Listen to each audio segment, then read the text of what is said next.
வணக்கம் உறவுகளே. இந்த நாள் அனைவருக்கும் இனிய நாளாக அமைய எனது வாழ்த்துகள்.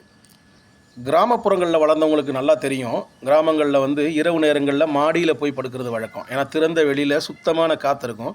இங்கே இருக்கிற மாதிரி கொசு நம்மளை தூக்கிட்டுலாம் அங்கிட்டு போயிடாது. அப்படி நானும் மாடியில் படுக்கிறது தான் எனக்கும் வழக்கம். மாடியில் ஒரு நாள் அப்படி படுத்திருக்கும்போது நமக்கு அலார சத்தம் எது அப்படின்னு கேட்டிங்கன்னா, எதிர் வீட்டு அக்கா விடிய காலம் 5 மணிக்கெலாம் எந்திரிச்சு அவங்க வீட்டு வாசலை கூட்டி முழுகிற சத்தம். அந்த பெருக்கு மரம் வச்சு சரக்குன்னு அவங்க கூட்டுற சத்தம் தான் நமக்கு அலார சத்தமே. சரி, அப்போ கூட்டுற சவுண்டு கேட்டுருச்சுன்னா மணி 5 ஆயிடுச்சுப்பா, நம்மளும் எந்திரிக்கணும் அப்படின்னு அலர்ட் ஆகிடலாம். அப்படி ஒரு நாள் சவுண்டு கேட்டுட்ருக்கு. சரி, அக்கா கூட்டிகிட்டு இருக்காங்க, இன்னும் கொஞ்சம் நேரத்தில் எந்திரிப்போம் அப்படின்னு சொல்லிட்டு அப்படியே நான் சும்மா படுத்துருக்கேன். திடீர்னு ஒரு அலறல் சத்தம். காப்பாற்றுங்க, செயினை பறிக்கிறாங்க அப்படின்னு சொல்லிட்டு ஒரே சத்தம்னா உடனே எந்திரிச்சு போய் நான் எட்டி பார்க்குறேன். ஒரு பைக்கில் 2 பேர்.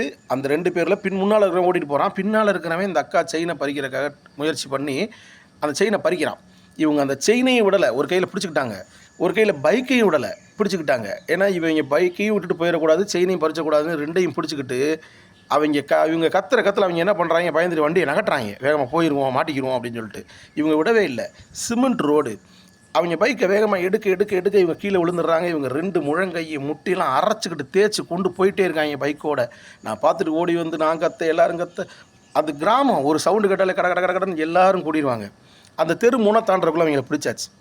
பிடிச்சி கொண்டு அவங்கள கட்டி வச்சு போலீஸ்க்கு இன்ஃபார்ம் பண்ணிவிட்டு, இந்த அக்காவை போய் தண்ணி இன்னி கொடுத்து கொஞ்சம் தேத்துவோம், பாவம் 2 முழங்கையும் நல்லா அரைச்சிருச்சு, சீலை கிழிஞ்சிருச்சு, முழங்கெல்லாம் பயங்கர ரத்தம், அடி, போய் காப்பாற்று என்னென்னு பார்ப்போம் அப்படின்னு சொல்லிட்டு போய் பார்த்தா, அந்த அக்கா கிட்ட நான் தண்ணியை கொடுத்துட்டு, எனக்கா இப்போ பரவாயில்லையாக்கா அப்படின்னு சொல்லி கேட்குறேன். அந்த அக்கா கண்ணில் நான் பார்த்தது வில் பவர், அந்த மன வலிமை. எதையோ சாதிச்சிட்டோம், பெரிய வெற்றியாக பெரிய விஷயத்தை பண்ணிட்டோம் அப்படிங்கிற அந்த அந்த கம்பீரம் கண்ணில். அதைத்தான் நான் அந்த அக்கா கிட்ட பார்த்தேன் அன்னைக்கு. இந்த மன வலிமை இருக்குது பார்த்தீங்களா, இது மிகப்பெரிய பலம் நமக்கு. ஏன்னா சைக்காலஜியில் ஒரு பழமொழி உண்டு, sound mind is in a sound பாடி அப்படின்னு சொல்லிட்டு. எப்பெல்லாம் நம்ம மனசு ரொம்ப திடமாகவும் வலிமையாகவும் இருக்கோ, அப்போ நம்ம உடம்பு ரொம்ப திடமாகவும் வலிமையாகவும் இருக்கும். மனசும் உடம்பும் நல்லா திடமாக வலிமையாக இருந்துச்சுன்னா நம்ம செய்கிற வேலை எல்லாமே ரொம்ப வெற்றிகரமாக அமையும். உறவுகளை, எதையும் தாங்கும் இதயம்.